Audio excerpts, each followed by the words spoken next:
Please get ready for dictation of exercise number 7 and 8 from Progressive Magazine of October 2022. It is a matter on education. 5 seconds. Start.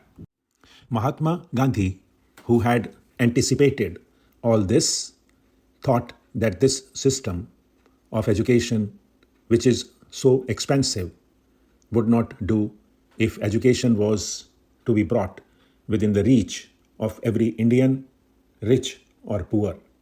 He therefore thought of a new system of education which has come to be known as basic education, and which Indian and foreign educational experts have declared to be highly useful. According to Gandhiji, as far as I understood him, there are two basic merits in this new system. Firstly, education under this system is imparted not merely through books, but through some kind of practical work, so that the knowledge which children acquire will not be the result of mere memorizing, but of actual experience. He thought, and some of the leading educationists were at one with him, that knowledge acquired in this way created a degree of consciousness, efficiency, and a feeling of self-reliance, all of which would come handy to one when starting life.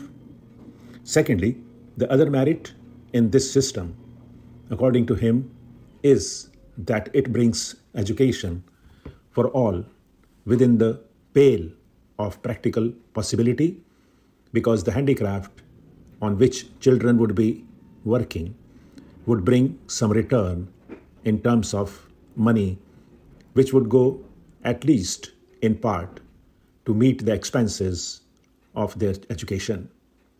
He was convinced that unless young scholars made this contribution towards their own education, universal education in India would never be possible. The result of all the discussions and experimentation in the field of education during the last 16 or 17 years is, in my opinion, the same that we arrived at in our discussions in the first conference held at Wardha. Educationists had admitted the utility of the new system, but considered children's contribution towards their education as not only impossible, but undesirable. Our experience, on the other hand, has demonstrated both the utility as well as the practicability. My remarks of the system are essentially with reference to primary and secondary education. Little has been done so far to apply this system to higher education.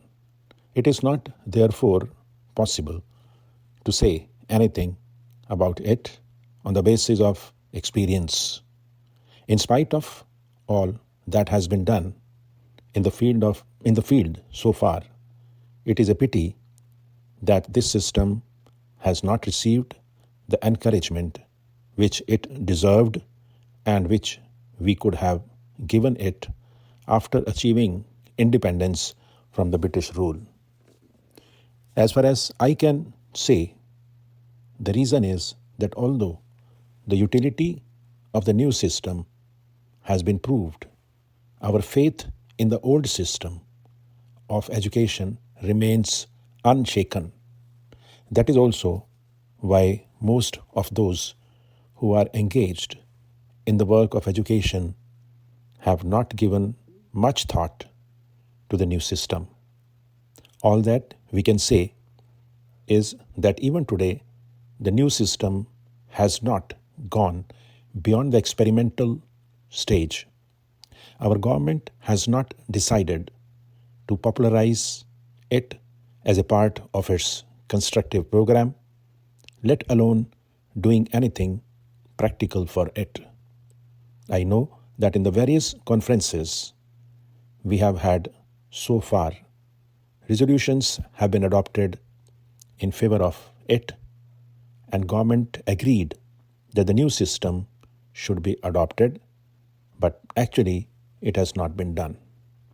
Consequently, educational institutions of the old type are daily increasing, and whatever budgetary provision government makes under the head education is spent mainly on keeping the old system of education intact. Naturally, the new system has received little encouragement. My own view is that unless fundamental changes are made in the current system, the sad state of affairs that we see today will become sadder. The feeling of discontent among the educated and their utter dissatisfaction with life will continue to grow. I would therefore urge that all those concerned with the education of children, our educationists, universities, and the governing bodies of colleges and schools, education ministers, etc., should give not only theoretical consideration to this problem, but do something practical to change the present system of education. Unless this is done, the problem would become more and more complicated. I'm very happy that the Talimi Sangh has been carrying on its work undeterred by difficulties. I cannot say that its activities have influenced educational trends in the country to any considerable extent, but I must admit that whatever is being done by it is of great value to the country. Its usefulness would be realized when sooner or later, compelled by circumstances, we shall have to introduce fundamental changes in the system obtaining today. At that time, the experience acquired by workers of the Talimi Sangh will come handy. As I said earlier, our experiment in the sphere of primary and secondary education has been successful, and we can confidently recommend the new system to our countrymen at these two stages. We cannot say the same in respect of higher education in view of the inadequacy of our experience. Therefore, I attach great importance to your work. I hope the unfavorable atmosphere will not detract your workers and they would continue to do their job. Stop.